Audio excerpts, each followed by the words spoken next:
Hey, what's up everybody? This is B is for Build. To my right is Oscar, to my left is Kyle. 7 years ago, we started this channel by doing a road trip. The goal was to buy salvage cars at auction, fix them up in 24 hours, road trip them across the country, sell them when we got to the other side, and see if the price difference was cheaper than getting a rental car. And in today's episode, I am super happy to say that we are going to remake that road trip. We're gonna run it back, because we only made it to Chicago last time. We're gonna redo the road trip with a bigger, dare I say better team, more interesting vehicles, and we're gonna make it all the way this time. Because we have 3 vehicles, if they break down, we're just gonna leave them on the side of the road and we're gonna keep going. Today's episode is focused on the repairs of these 3 vehicles. We bought these straight off the auction yard. That thing drove 20 miles, broke. This has never driven. That has never driven. We're gonna dive into these cars, see what's wrong with them, see why they got sent to the auction yard in the first place, repair them, get them ready for our road trip in the next 24 hours. Stay tuned!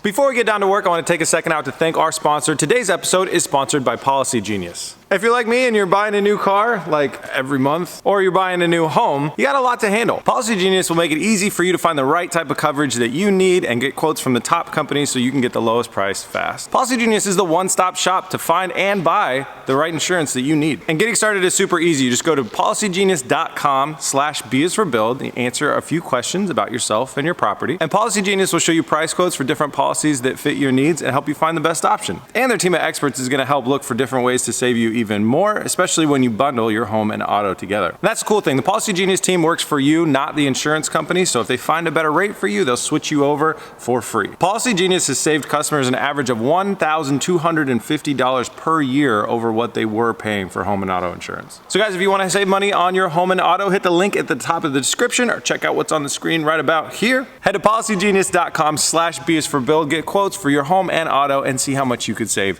right now. Thanks to Policy Genius for sponsoring this episode. Let's get down to work. Let's go ahead and start the walkthrough of these cars. Kyle, we're starting with yours first. All right, we have a 2008 Mercedes-Benz ML350.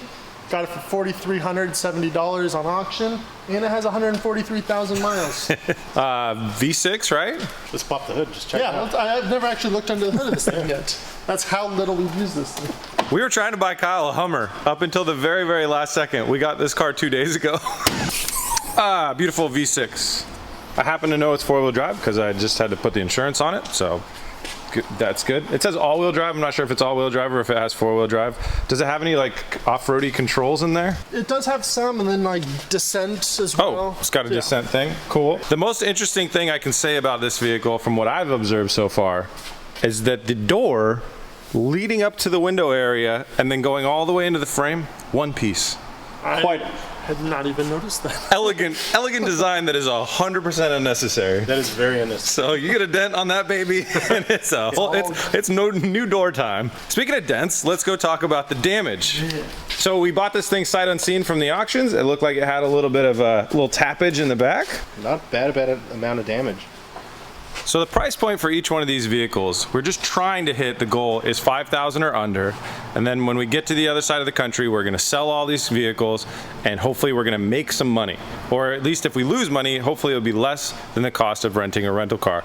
So Kyle's car came in at how much money again with fees? With fees, $4,370. Okay, so $4,370. We actually won this thing at auction for a lot less, but fees are a ton when you're in this price range and you don't have a dealer's license. So we paid over $1,000 in fees, which is a big hit to the bankroll. But what Kyle's got to do to repair this thing, now we haven't driven it down the road, so we're not sure if that part works, but it does idle and drive around. It's got some exhaust issues that from the accident that need to be fixed today. But my hope is that Kyle, while we're on the road trip, as we're driving across the country, we'll be able to find a matching tailgate, a matching bumper, and then any tail light, and hopefully replace all 3 of these things on the road so you have what looks like a buttoned up vehicle by the time we make it to the other side. That's the game plan. Oscar, do you have any things to replace while you're on the road? A few, yes. Everything. Let's go look at your Porsche. Your Porsche, Oscar. Yep, that's it. 2008? Yeah, it's a 2008 Porsche Cayenne with a V6, unfortunately. Yeah. It has light front end damage. Oh, it's light. Light and then damage. Light with tack screws. Light to moderate. Light to moderate. We also bought this Porsche sight unseen on the DeLorean road trip when we were in Los Angeles a few months back. We were like, hey, we're in Los Angeles. We know we got this road trip coming up. We bid on it I was literally in the back of the Raptor. How much did we spend on this jewel? We spent $3,800 in total. In total, we paid 27. We won the auction at 27, but we had a lot of fees because when you buy in California, you incur a lot more fees. Yeah, and when we first got it, we saw the pictures and it looked like it had been tapped. But the core support has been damaged, and there's a lot more damage than you would expect. It's got a mismatch headlight. Yeah. This front bumper's clearly been spray painted. The worst sign that I saw on this vehicle is when we picked up the title, the prior owner's address was about a block away from the Copart yard, and this had been salvaged before. Yeah. So my thoughts are that probably this was a guy that flipped cars for a living, wanted to drive a kind of nice one around, so he drove this back and forth to the Copart yard. But this did come from an insurance, so he actually salvaged his already salvaged car, but he never fixed the huge majority of the stuff before. There's lots of Band-Aid fixes, a lot of wiring issues. we did drive it. I was the only one that's been able to drive my car, and it made it about 20-30 miles, and then the drive shaft took a big old poop. Yeah, so this thing can roll around slowly, but the drive shaft is unhappy at high speed, so we've ordered a new drive shaft. That's something Oscar will be replacing in today's episode. Let's take a look around at the rest of your so we did some roadside fixes. I think those tech screws are you, right? Yeah, that's all me there. There's a few dents in the doors. Few. Yeah. The interior, It's nice leather interior. Yikes. Yeah, nice leather interior until you get to right about there, and then There's a few holes. yeah, Well, that and the massive cologne bomb that went off in here. Oh yes. it smells. Smells like a boys' locker room. Yikes. Other than that, yeah, it looks okay. It smells like cologne and cigarettes in there. It's a party. The back is decent, and if you heard us laughing earlier, it was because Oscar told us the mileage on this baby. 180. Just shy of 180. Just 180 miles. That's amazing. Baby's been around the block. It's had so many miles. It's used to the amount of miles that are about to be put on it, right? Yeah, it has experience. What's 3,000 something hundred more when you already have 180? Yeah, it's 180 or break-in, right? Yeah, 180,000 standard Porsche break-in miles. Yeah, I hear Porsches do well with high mileage. Which leads us to my car. Oh man, where do I start? So this right here is a 2009 Land Rover Range Rover, not sport, but yes, supercharged, I guess. I don't really know. This car, I've been searching for a good version of one of these for a really long time. So when I found this at auction, I thought it might be the one. I really wanted to collect one of these, and I remembered it has a salvage title, so that's where I went. So in the spirit of I have the bank account, I cheated, and I spent $5,500, so I'm completely out of budget. I don't have any money for extra parts or anything, and then I had to buy extra parts. When I got this thing, the windshield was absolutely demolished, caved in, sprayed glass all over the interior. We have been working very, very hard to finish our race car for Lemons, and we didn't have time to do the windshield repair, so I sent it off, which was a bad move because it took something that would have been about $400 in glass and turned it into a $910 repair. So yeah, I'm at like $6,400 of budget spent.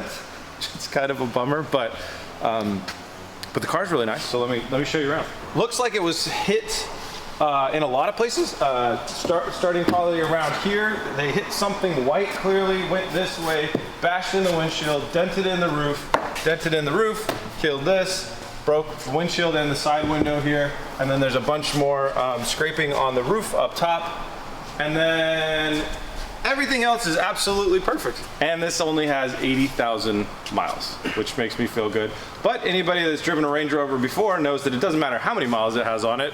They are the most unreliable vehicle on the road, and that's why you don't see that many of these anymore. So this is my third one of these I've ever owned. The first two did not make it long. The first one of these I got actually was the first time I ever took it to an oil shop, and the guy said, I can't change your oil because your vehicle has no oil in it. like at all. I brought it in there and the oil pan was dry. So we actually had to tow it back to my house. So third time's a charm, and yeah, it starts and it should probably drive just fine, but it has not been tested yet.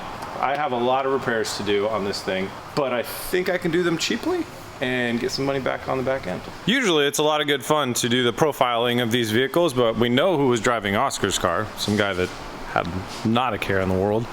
My car was owned by an Indian family, and all I know is that they had somebody in the family. It was a lady that was a driver, because all the accessories in here are lady stuff. And then their child, I'm assuming, has their learner's permit, and that's probably why it got crashed. But that's all I learned about that, and they took immaculate care of this vehicle. The best care I've ever seen taken in a vehicle that I found at auction, so that's a huge plus. Kyle, have we learned anything about the people that owned your vehicle? We have not yet. Let's dig into it. Whoever finds crack first wins. I've got a CD, ZZ Top, Greatest Hits. That's definitely going in the race car. Oh, more CDs. Got Warhorse, Graffiti You by Keith Urban, Clay Aiken, Michael Bolton. Christmas songs in June. Oh, dude, we found weapons and drugs. Sweet. Advantage, spine, and disc. So this person had a back injury. Unfortunately. Checkbook? Yes, I do. I always do. Thank you. We're going to pay for some stuff. I know from my own cancer treatment, I hate seeing all the business cards from the doctor. So this person had a spine problem, and the owner of this vehicle had a business card from a neurosurgeon. So I hope you're okay. And the new driver of the Porsche has a spine problem. I'm gonna go with this as a lady owner, huh? Yeah, she left her checkbook in here. We got checks. Yeah, we got checks. If we were devious people, I would pay the shop rent with this. So I'm thinking this was a couple's car. There's they got both names on the checks. Happily married, retired U.S. Air Force. The dude. Considering they got rear-ended, this whole wreck situation on this vehicle is probably not their fault. Yeah. All right, I think that's vehicles sufficiently profiled. Now we got to jump into what we do here at BS for Build, which is repairs. We just brought up the topic of MSRP. I was curious how much these cars originally cost. So we got yours for how much money, Oscar? We paid $3,800. $3,800, and the MSRP for that was $45,000. $45,000 when new. Your $1,370. Base model MSRP is $44,000. $44,000, and then mine, if we count in the windshield and stuff, $6,400 because it's the only number I remember. But the MSRP, $85,000. Like my MSRP is double most of these cars. That is why auctions are dangerous, because an extra $1,000 here or there could sometimes get you so much, and that just keeps ratcheting up until you have like a C8 sitting in your backyard or something. I don't have that, but just saying, or maybe a Lamborghini. I don't know. Anyways, Just for a couple thousand more. just for a couple thousand more. As long as you just keep adding a couple thousand, you never stop. Or zeros. I think Oscar, I think we should repair yours, get a good test drive done.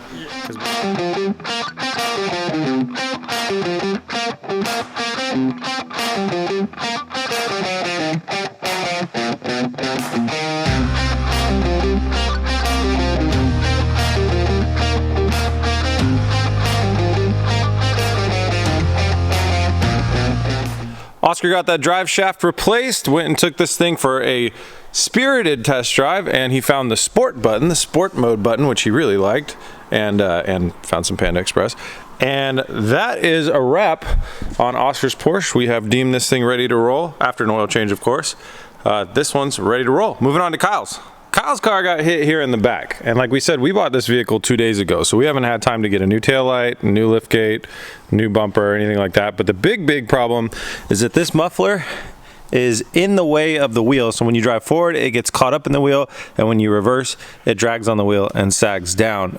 So Kyle's gonna jump under there, do a little bit of diagnostics. Hopefully it just kind of slipped out of some hangers, and it's all stuff we can quickly repair. We need to get this muffler back in its rightful spot, and then I think to be legal we also got to do a little bit of work on this taillight here.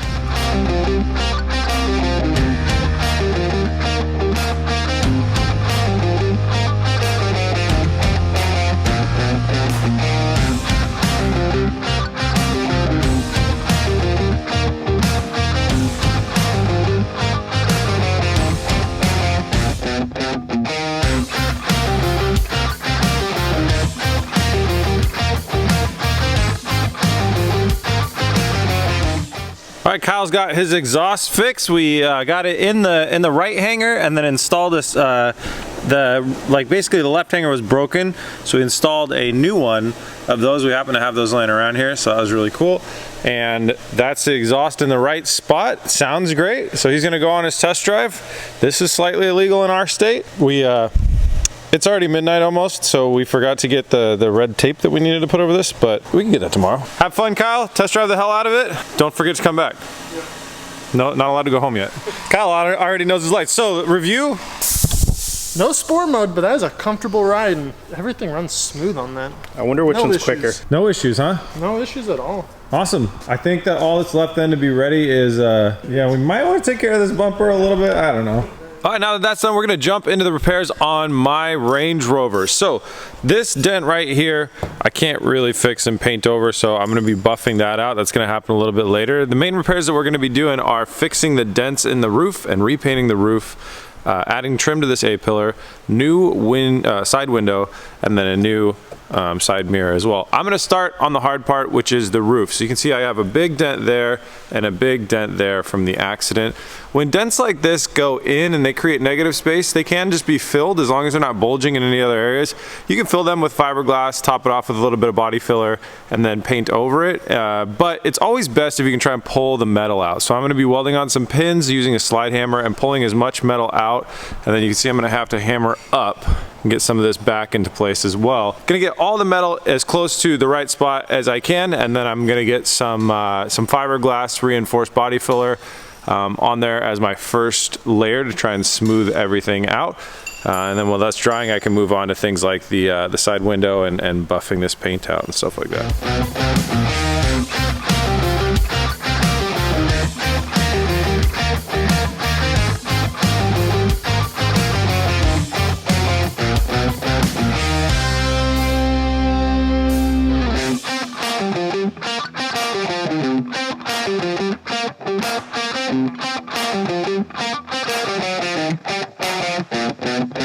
Well, bad news. Okay, the slide hammer idea really didn't work. I think I got a little bit out, but not nearly as much. I think it's because I have too small of pins and too small of a slide hammer. This is really, really thick steel. It's kind of it's pretty much structural, and it's nothing like a door. You can hear how hollow that is compared to how strong that is. So we have to go ahead and go the fill method. I got a little bit of a lower dent here. I'm gonna hammer that up, and then everything else just gets filled in. This is something I do look for though when I'm doing like crash repairs. If I wanna do something quick, is look for dents that just take up negative space, and then you can just fill it back in and it'll look pretty good.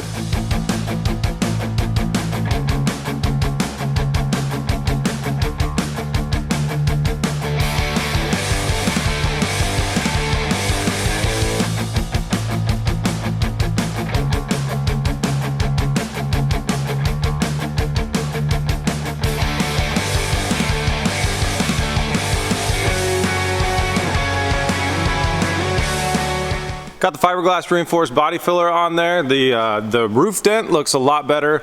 This side, I gotta say, does not look that much better. Still kind of indented here.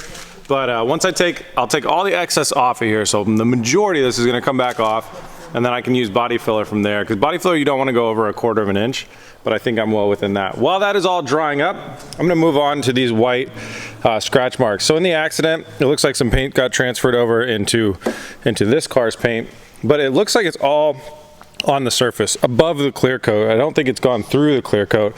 So I've been testing out different ways to remove some. So there was a bunch of white paint right here, and you can see there's no more. This was some of it, and it's all gone. I've been testing out some turtle wax and like polishing compound. So far this ultra cut compound though has been the best, and I try also like jewelers buffing things and stuff like that. Those don't work at all. So I think the Ultra Cut is just the more aggressive of the two. It's not really a polish, it's more of a cut, and that's probably what we need to do the removal.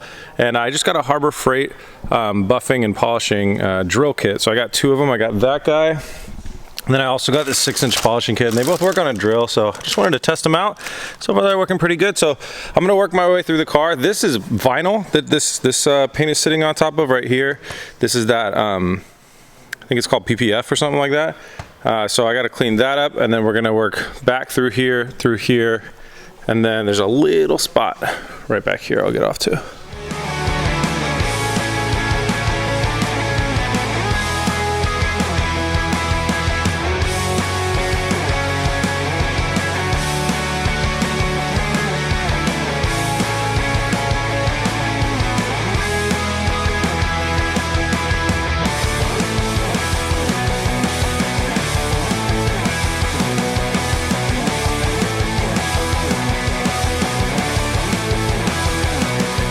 All right, guys, I am not a detailing guy, but I will say this worked really well. So if you want to follow it, I used a foam pad on a drill with some Guire's Ultra Cut compound, and it took every bit of that white paint off from the accident, every single little speck of it. Uncovered, obviously, the dent that we have here in the hood, and then there's two kind of like pinhole poke out dents that you can't really see but when you get back and bounce the light, they're quite annoying. I don't want to spend a whole lot more money on this thing on the road trip, but if I fall in love with it, I may look for a new hood, because after I repair the roof, if I got a new hood, this thing would be absolutely perfect, like not a dent on it. So that's just something I'm thinking about. But mission accomplished, we got the white paint off. Now, our fiberglass reinforced body filler is hard. We're gonna have to go ahead and do our initial sanding pass, and then, ooh, I got some of that stuck in my thumb. We'll do our initial sanding pass on this piece and that piece, and then we need to work on more of the fine detail with the body filler.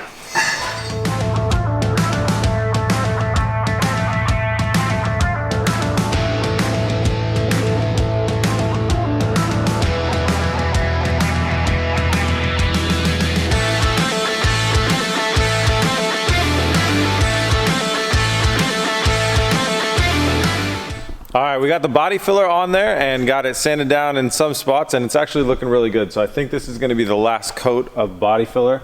Pulling the night shift. Last night we had to finish building our race car to race Chris Fix and Lemons so it can ship in time to get to the race while we road trip to meet it there. It's 2 a.m. right now, and it was 5 a.m. when I went to bed last night. So a couple long nights, but it's always worth it. So that is good. That's about done. I just need to sand that up. Now let's talk about strategy for what I'm doing for the roof. I thought of a bunch of different options for the coating on the roof. When you have a vehicle like this and there is no paint that leads up to it, everything goes from the green and then it goes black and then it goes back up to green again. So just ordering paint from the paint store that's a color code, it never is gonna match 100%, but when it's separated by about 2 feet of black space, it's gonna be very, very hard to notice. So I could paint it green. I thought about painting it the flat black. I think that would look nice. And then I thought more about it and I decided I want to do a Raptor liner for this. Raptor liner has a lot of cool benefits to it. It's very, very durable. You can respray it if you want to. I have it on my FJ and it's lasted like the last 6 years. It's held up very, very well. Basically everywhere where I prepped the surface before, it has held up perfectly. It has a satin black finish that will match the rest of the car, so I think that's good. And it has really good sound deadening properties too. So also another really big bonus of it too is it allows me to just pretty quickly sand this up because it has the Raptor liner has texture to it. So if there's tiny little imperfections in the bodywork, nobody's ever going to notice. And since the roof is the roughest part of the vehicle, there is paint. There was clear coat peeling on this roof way before the accident, and there's nicks and dings and stuff on the roof. The roof is for some reason the only part that's damaged up. I thought Raptor liner would be a really, really good fit for this one, and I think it's going to look cool. It's going to be really durable, and it's going to have some good sound deadening properties too. So that's what I decided to go with. I just got to get that sprayed tonight, and then this is a 24-hour challenge. We're hitting the road tomorrow for the road trip. So as long as I get that sprayed tonight, it'll dry up, and then in the morning I can come back and finish the rest of the stuff revolving around the door. I have a very small air compressor here. This tiny little thing right here. It's 2 gallons and 2.1 SCFM. Raptor liner is cool though. It doesn't require a huge air compressor, so I think I'm gonna be able to pull this off.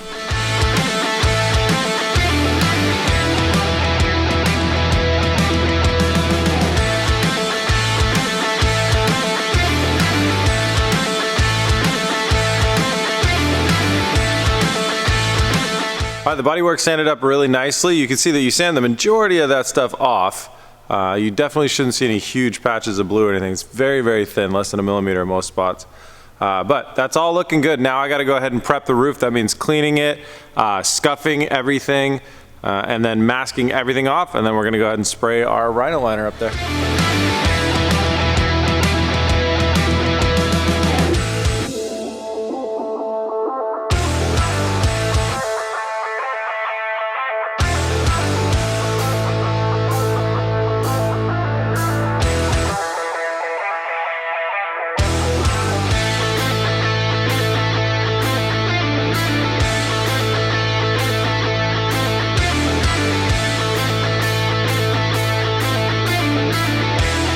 just finished painting, so the respirator marks are real, but 6 a.m., but the results are worth it. 8 hours of prep for about 35 minutes of painting. Totally worth it. On the bodywork front, it is 100% unnoticeable which sections have been repaired versus which sections are factory. The roof line looks fantastic. Everything looks good there. The Raptor liner went on really good. This was a pretty easy car to do a really, really good thorough masking job on. So those lines are gonna be crisp, and I'm really, really happy with how this turned out overall. There are more wet spots than dry spots, so it's going to look a little splotchy. In the end, this dries a uniform color and stays that way for years. Might sound like I'm doing a promotion for Raptor liner. I'm not, but it's good stuff. It is good quality stuff. I'm stoked on how this turned out. All right, I'm going to head home, get a couple hours of sleep. I think the guys are going to help me first thing in the morning. It is first thing in the morning. The guys are going to help me when they wake up, and we're going to just bust out. We got a broken window and a side mirror to wrap up. Good morning, guys. It's the next day. The roof looks fantastic. Let me show you around. Now that I got the masking off, you guys can see it a little bit better. Now there is a little bit of, it almost seems splotchy. That all kind of fades together after you give it a little bit more time to cure up. So if you're doing this at home and you think, oh gosh, I don't like how it's kind of darker in some spots, lighter in some spots, don't worry. Once this stuff kind of cures up, it'll all look very uniform. It kind of settles in after a while. Did a great job masking. I'm very, very happy. Once I pulled the masking off, everything looked exactly like I wanted to. No overspray, no problems like that. So now it's time to jump into my side door. I'm gonna go ahead and replace this window glass. Found a replacement piece of glass on eBay Motors. I'm gonna go ahead and watch a YouTube video about how to take the interior door paneling out, and then I'll swap out this glass. While I'm in there, it's probably gonna be the easiest to swap out my side mirror too. Also just something I found for cheap, 150 bucks on eBay Motors.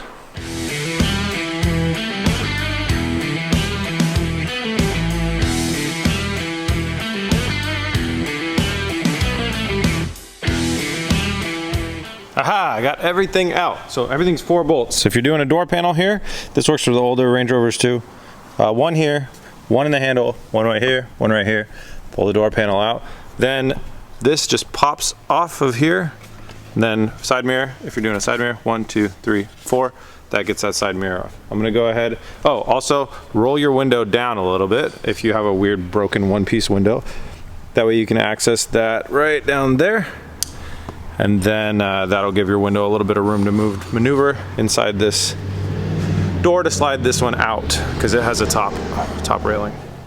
All right, this is the moment when I realized I bought the wrong glass, guys. So this glass starts to kind of, yeah, anyways, it's the wrong glass. This is probably, I'm guessing, a Range Rover Sport, and this is just a Range Rover Supercharged.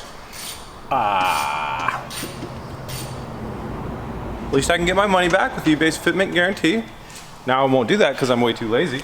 But I think it's better to have this glass that seems to be staying in one piece, held together by magic, Doctor Strange. Better to have that than the misshapen glass. So I'm gonna put in my side mirror, my new side mirror, wherever that went, and hopefully that's the right, oh God, let me see if that's the right size.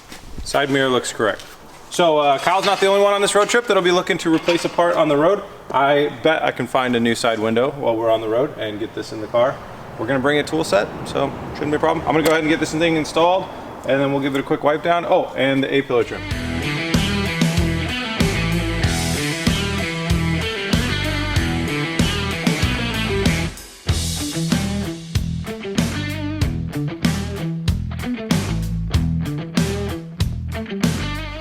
Well, the side mirror fits, but the A-pillar is unfortunately also for a Range Rover Sport, so it's not gonna fit.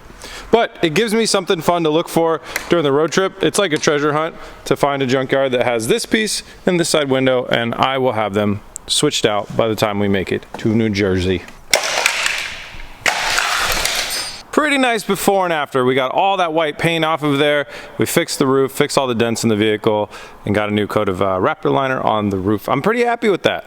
Enough with the Range Rover. I talked with the guys over at Harbor Freight and let them know about this road trip that we're doing, and they sent us a little bit of a care package. We got some awesome stuff to load up into our vehicles for the road trip and for the race. So mainly race focused, we've got the Daytona jacks. So we got jack stands and a 2-ton aluminum jack. And then for the road trip and the race, we've got a 300-piece mechanics tool set. This is like our road trip favorite thing to pick up. They go on sale a lot too. Pick one of those up, throw it in the back of your vehicle, and you will have everything you need to work on your vehicle. We've got power inverters. Each one of us gets a power inverter for our car to charge our phones, accessories. I don't know. Oscar, you might be able to run a blow dryer off of it or something. I'm not really sure. I'm going to charge camera batteries with that. And then we've got a jump starter that also has a air compressor built into it for pumping up tires if we need to, which is really cool. And then they sent us some extras that I didn't even know that they were sending. These are surprise. We got headlamps. I know Oscar loves a good headlamp. And then these are really cool. This is a new product that I just saw, and it is a massive battery bank with a light built into it. And whenever you're road tripping and stuff like that, having a lot of lights is good, but having portable battery banks is awesome too. And I've been wanting a company to come out with something like this for a long time, so I'm really happy that these exist, and they sent us 3 of them. So I'm feeling kind of spoiled now. So each one of us gets everything that there's 3 of, and then we'll divide the load against the rest of the SUVs. And then I think we're packed. We ready to go? I'm ready to go. Let's go on a road trip. Is that our bed? Oh, I forgot about our beds. Yes, folding mechanics pads. These are obviously for laying down under a vehicle, but I thought we will be camping on this trip, and having a nice little pad will be nice on the back. Or for when I sleep on the floor in the hotel room, I could just stack 3 of these up. Are you laughing at me sleeping on the floor of hotel rooms? Oscar, I may own a vehicle that used to be $85,000, but now it's worth $5,000, and I'm not spending more than $85 on a hotel room. So unless we find a place that's $40 a night, we're getting one room. Like 6 hours? We're getting one room and we're sharing. Coming from the guy with 4 Lamborghinis. 4 Lamborghinis, and I own 0 hotels, and that's the problem. Hotels are really expensive. Oh yeah, 3 Lamborghinis that they know about. Okay, good spot to stop this episode.